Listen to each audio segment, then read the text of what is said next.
সাংসদ বিপ্লব কুমার দেবের সভাপতিত্বে আগরতলা এমবিপি বিমানবন্দরের উপদেষ্টা কমিটির বৈঠক অনুষ্ঠিত হল শুক্রবার। বৈঠকের শুরুতে বিগত দিনের পারিপার্শ্বিক অবকাঠামোগত অব্যবস্থা ও তৎকালীন রাজ্যের সার্বিক অনুন্নয়ন প্রসঙ্গে কৌশলে প্রাক্তন মুখ্যমন্ত্রী মানিক সরকারের প্রশংসা করে কমিউনিস্ট পার্টির তীব্র সমালোচনা করেন তিনি। প্রসঙ্গত উল্লেখ করেন তিনি বলেন, কমিউনিস্টরা ত্রিপুরাকে পিছিয়ে রেখেছিল, মানুষকে ভালো তারা করেনি। তবে এর আগেও কমিউনিস্ট পার্টিকে তীব্র আক্রমণ করলেও মানিক সরকারকে সম্মান জানিয়ে কথা বলে এসেছেন তিনি। বৈঠকের শুরুতেই বিমানবন্দরের অধিকর্তা কৈলাস চন্দ্র মীনা প্রথমে পরিচালন ব্যবস্থা ও বিভিন্ন প্রতিবন্ধকতা সম্পর্কে অবহিত করেন। যাত্রী স্বাচ্ছন্দ্য ও উন্নত পরিষেবাকে সর্বাধিক প্রাধান্য দিয়ে শ্রী দেব বলেন, পরিষেবার আধুনিকীকরণের পাশাপাশি ভালো ব্যবহার সহ যাত্রীদের সুবিধাকে সর্বাগ্রে রাখতে হবে। তৎসঙ্গে সমস্ত বিমান এজেন্সিগুলি যেন কার্গো পরিষেবার সূচনা করেন তার উপর গুরুত্ব আরোপ করেন। বিমানবন্দর থেকে অটো পরিষেবা ও পার্কিং নিয়ে প্রায়শই যাত্রীদের অভিযোগ শোনা যায়।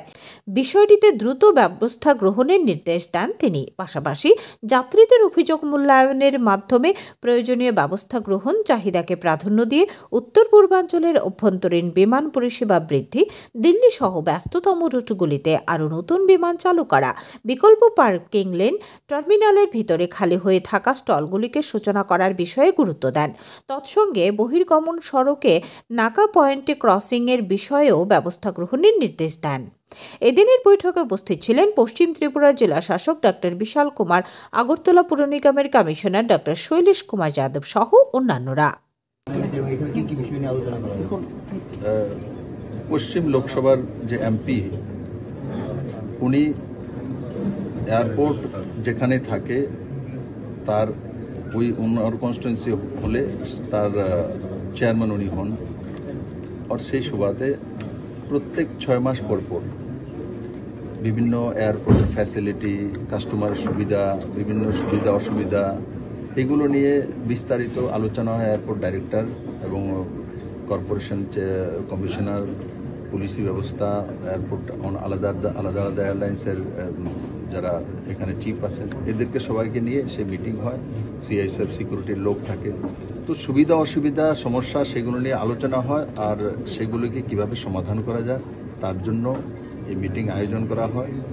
যেগুলো এখানেই সমাধান করা যেতে পারে সেগুলো এখানে করে নেওয়া হয়, আর যেগুলো গভর্নমেন্ট অফ ইন্ডিয়ার সঙ্গে করতে হয়, সলাহ পরামর্শ করতে হয়, সেইগুলোর বিষয়ে আমরা সিদ্ধান্ত নিয়ে সেইভাবে কাজ করি।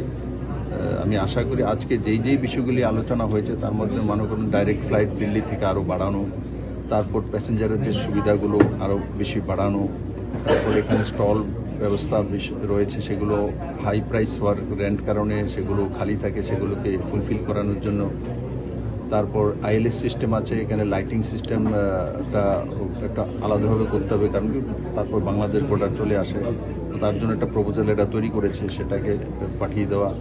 তো এই সবগুলো বিষয় নিয়ে বিস্তারিত আলোচনা হয়েছে। আমি আশা করি এখানে মীনা যে ডাইরেক্টর আছেন তো উনি কম সময়ের মধ্যে এই সমস্যাগুলো সমাধান করবেন। যেগুলো আমার করার আছে সেগুলো আমি সিভিল এভিয়েশন মিনিস্ট্রিতে টেক আপ করব। ফ্লাইট বৃদ্ধি করার কোনো পরিকল্পনা রয়েছে? যেহেতু কিছুদিনের আগে কিছু ফ্লাইট উঠিয়ে নেওয়া হবে। ফ্লাইট বৃদ্ধি করার আছে। আগে আগরতলা টু আইজল, আগরতলা টু শিলং এই ফ্লাইটগুলি চলতো, মাঝখানে এগুলো বন্ধ হয়ে গেছে। এগুলি চলার মতো ব্যবস্থা আছে, তো এখন আবার ইনিশিয়েটিভ নিচ্ছে এই ফ্লাইটগুলো চালু করার জন্য। আর দিল্লি থেকে ডাইরেক্ট ফ্লাইট একটা এয়ার ইন্ডিয়ার, যেটা ইন্ডিয়ান এয়ারলাইন্সের এক্সপ্রেস এয়ারলাইন্স হয়ে গেছে এখন, সেটা ডাইরেক্ট ফ্লাইট এখানে আসা। আর রিজনাল শিলংয়ে এখান থেকে ডাইরেক্ট ফ্লাইট, এখানে আইজলে ডাইরেক্ট ফ্লাইট, এগুলো আবার পুনরায় চালু করার জন্য আজকে সিদ্ধান্ত করা হয়েছে।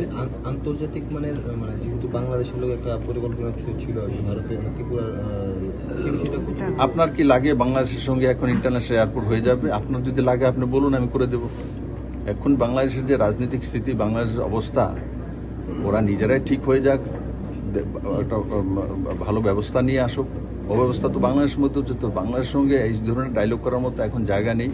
আগে বাংলাদেশের আন্তরিক যে ব্যবস্থা সেটা ব্যবস্থিত হয়ে যাক। নিশ্চিত আমরা তার জন্য তৈরি আছি, আমরা তার জন্য ফাইলও করেছি এবং ইন্টারন্যাশনাল এয়ারপোর্ট করার জন্য ইমিগ্রেশনে করার জন্য যা যা করার সেগুলো ক্লিয়ারেন্স করে বসে আছে সুশান্ত চৌধুরী। এখানের ট্রান্সপোর্ট মিনিস্টার আছেন, সে মিনিস্টার দিল্লিতেও গিয়েছে, কথাবার্তা বলছে, ফাইল নোট হয়েছে, সবকিছু ওকে আছে। কিন্তু এগুলো তখন হতে পারে যখন বাংলাদেশের অবস্থা স্বাভাবিক হতে পারে। ব্যুরো রিপোর্ট, হাল্লা বল।